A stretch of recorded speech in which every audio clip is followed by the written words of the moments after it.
Alice's Fantastic Tour to the Wonderland.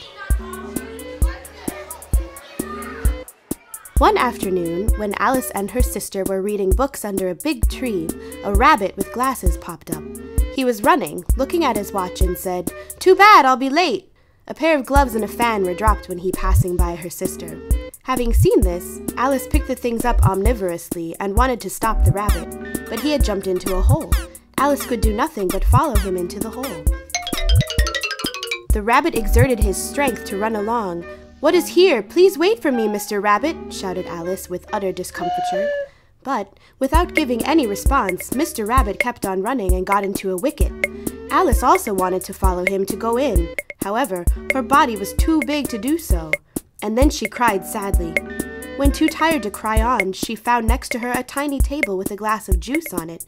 A note beside that glass of juice said, "Please drink me." Without hesitation, Alice drank up the juice. As soon as the juice was drunk up, Alice found her body shrinking gradually and dunking in a pool unintelligibly. Actually, the pool was the tear Alice had cried out.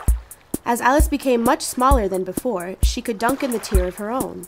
It was more wonderful that there were lots of lovely beasties around her. Alice and the beasties went ashore and danced hand in hand happily.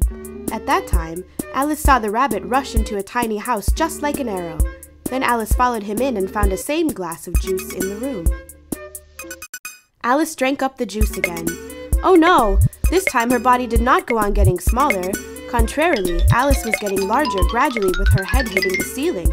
Upon seeing such a huge Alice, the rabbit and the beasties were very scared. They kept throwing stones at Alice, but surprisingly, the stones became angel cakes when they landed on Alice.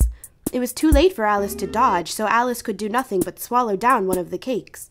As a result, her body became smaller again, just like shrunken bread. Alice went out of the tiny house and came across a hospitable caterpillar. He invited Alice to his mushroom dinner. After that, Alice got back to her normal size miraculously. Alice went on to search for Mr. Rabbit and entered a garden unconsciously. She saw two cardsmen. They were holding red oil paint and painting the white roses red.